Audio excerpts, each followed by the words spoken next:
As we all know, sometimes our favorite cartoon characters commit crimes that in the real world would land anyone straight in jail. And yet, for some reason, they never face any punishment for it. To prove my point, let's start with something that happened in Adventure Time.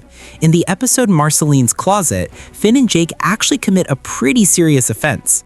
Marcelina made it very clear that she didn't want anyone entering her house without her permission. And what did they do? Exactly that. They broke into her house and saw some very personal stuff. That's a major violation. No one's supposed to enter another person's home without consent. And after what Finn saw inside, let's just say he could have easily gotten a few years behind bars for it. Before we move on, drop a like to help the channel grow. It really means a lot. We were playing hide and seek in your closet and you came home, so we hid in there all day. We saw everything.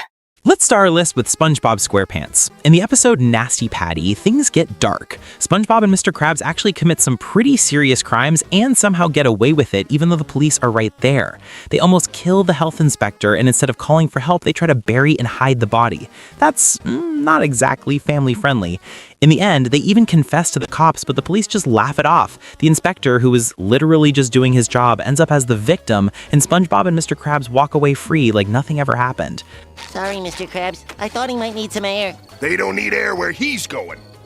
Now let's talk Gravity Falls. In the episode The Stanchurian Candidate, Stan gets bored with his life and decides to run for mayor. But we all know Stan isn't exactly a role model. Right from the start, he sabotages the ballot box, which, yes, is election fraud.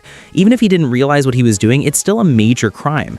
Dipper and Mabel literally control him during the debate to gain an unfair advantage. The only reason he doesn't become mayor is because his criminal record is way too long. What I meant to say was, you ladies all look great. Next up, Rick and Morty. Rick is the ultimate do not follow this guy's example character. There are very few fictional people who've committed more crimes than him. He's wanted across the multiverse, has sold weapons to assassins, murdered countless beings, both human and alien, and even destroyed entire dimensions. Remember the original dimension C-137, the one he turned into a Cronenberg nightmare? Yeah, that's definitely on his rap sheet. No wonder he ended back in one of the most secure prisons in the universe.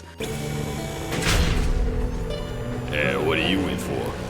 Everything. And Mr. Krabs makes another appearance. In the episode Midlife Crustacean, he's feeling old and decides to hang out with SpongeBob and Patrick, hoping to feel young again. But what starts as a fun night out turns very wrong. Patrick convinces him to join a panty raid. Yes, they literally break into women's houses to steal underwear. That's disturbing on so many levels. Even worse, SpongeBob and Patrick admit they've done this before, meaning it's not even a one-time thing. They're repeat offenders. I guess you're gonna miss the panty raid. The what? Now, Courage the Cowardly Dog. We've all seen how grumpy and cruel Eustace can be. He's selfish and constantly mistreats Muriel.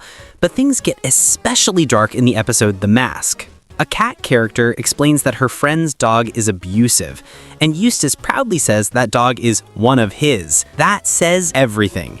He mistreats Muriel, doesn't care about her at all, and honestly deserves a long time behind bars to learn some respect. Take that mask off, you might see better.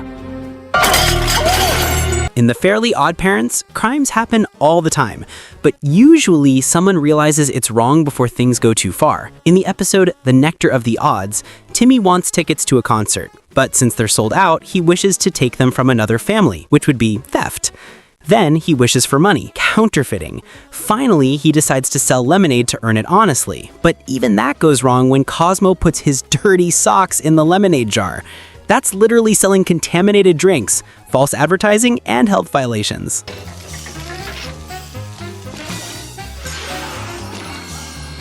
And finally, the worst crime I've ever seen in an animated show. Eric Cartman from South Park. He makes Scott eat his own parents, all because of a $16 argument. He tricks Scott into entering a chili cook-off, and in the end, reveals that Scott's chili was made with the remains of his parents. Even after doing something that horrific, Cartman just lashes it off, drinks Scott's tears, and walks away completely free. No punishment, no consequences, nothing. Oh, the tears of unfathomable sadness. Yeah.